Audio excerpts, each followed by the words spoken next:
Hi, Barry Wilson with Lindsay's Classic Car and Truck Sales. Lots of people do not have the experience to look at a car that they're thinking about buying, and they don't know what to do to determine if that car's in good enough shape for them to pay the kind of money that of the asking price. So here's a tip. When you look at that vehicle, look at the parts. Here's an old shop, for example. This thing's just old and rusty, and you can tell it's worn out just by looking at it.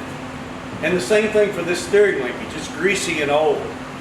Now if you look at a vehicle and you see all these old parts on there, then you have to assume that a lot of them are going to have to be replaced. And when we do that here in my shop, it's amazing how many parts that we put on a vehicle before we get it in good enough condition for someone to drive.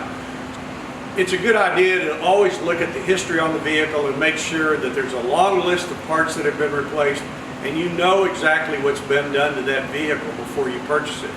The last thing that's really important, and probably it's not the least, is the wiring. Look under the hood, look under the dash, look at the wiring and make sure that the wires aren't bare and rotted and look in sad shape like this one does on this vehicle.